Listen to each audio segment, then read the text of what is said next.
ভাবিনি কোনোদিন তোমাকে এভাবে আপন করে পাবো। তোমার জন্য আমার জীবনটা অর্থহীন হয়ে গিয়েছিল বন্যা। তুর্য, আমি তো ভেবেছিলাম এই জীবনে তোমার সাথে আর দেখা হবে না। এ কটা মাসের প্রতিটি দিন, প্রতিটি মুহূর্ত তোমাকে না পাবার বেদনা আমাকে মৃত্যু যন্ত্রণা দিয়েছে। তোমার রক্তে লেখা চিঠি দেখে আমি সব বুঝে নিয়েছিলাম। তুমি ওই চিঠি পেয়েছো? হ্যাঁ, তামান্না নামের একটি মেয়ে আমার কাছে চিঠিটা নিয়ে এসেছিল। হ্যাঁ, মেয়ে? বয়স কত? দেখতে কেমন? দেখতে ভালো, বয়স থাক থাক, আর বলতে হবে না।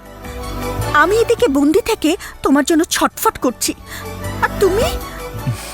আর আমি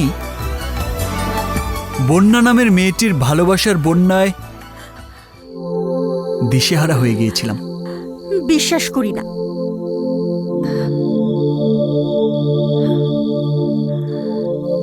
আমার হৃদয়ের ওয়েবসাইটে সার্চ দিয়ে দেখো, শুধু তুমি আর তুমি।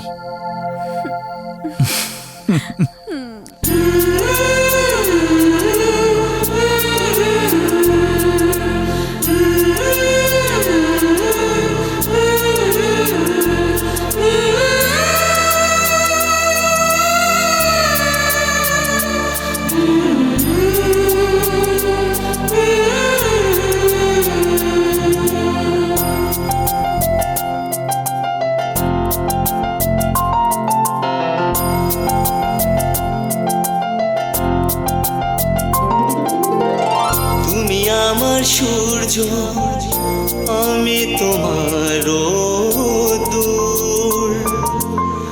ঢেউ হয়েছি আমি, তুমি আমার সমুদ্র। তুমি শূন্য আকাশ, আমি আকাশ। তোমার আর আমার জনম জনমের মিল। তুমি আমার সূর্য, আমি তোমার রোদ্দুর। ঢেউ হয়েছি আমি, তুমি আমার সমুদ্র। তুমি সুনীল আকাশ, আমি আকাশ নীল। তোমার আর আমার জনম জনমের মিল।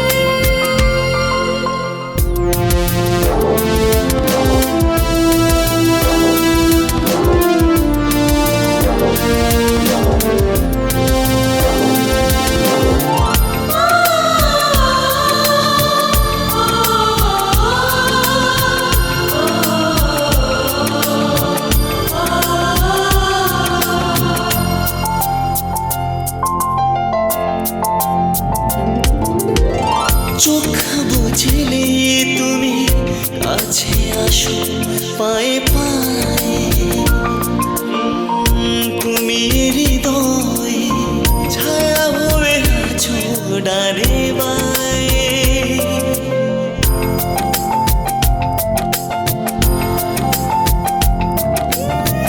চোখ বুঝলে তুমি কাছে আসো পায়ে পায়ে। তুমি হৃদয়ে ছায়া হয়ে আছো ডানে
আমরা বিয়ের বাজার করতে যাচ্ছিলাম বস, খানবাড়ির লোকজন আমাদেরকে মেরে তাড়িয়ে দিয়েছে। আর বলেছে এই বিয়ে বন্ধ করতে। চুপ!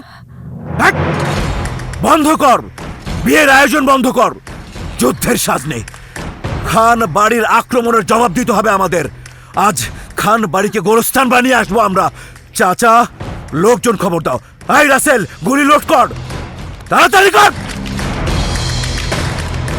অস্ত্র বোমা মারামারি কোনো সমস্যার সমাধান নয়। আপনারা বিয়ের আয়োজন করতে থাকুন, আমি কথা বলে আসি খানবাড়ির বড় খান সাহেবের সাথে। কি কথা বলবে তুমি? খান মানুষের মুখের ভাষা বুঝে না, বুঝে রক্তের ভাষা। রক্তের ভাষা আমিও কম বুঝি না, কিন্তু তার ভয়ে আমার বিয়ের আয়োজন বন্ধ হয়ে যাবে তা আমি হতে দেব না। কি করবে তুমি? খান সাহেবকে আমার বিয়েতে দাওয়াত দেব। দুর্য, ডোন্ট ওয়ারি, আপনারা যাকে হত্যা করতে চান উনিই হবেন আমার বিয়েতে চিফ গেস্ট।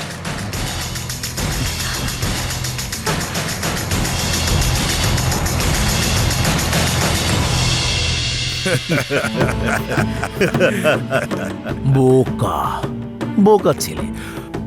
বাঘের ঘরে যদি বাঘ শিকার করতে পারে ভালো, আর যদি না পারে আরো ভালো।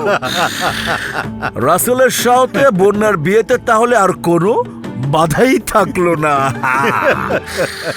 দারুণ দারুণ অ্যাক্টিং করেছিস তোরা, সুপার।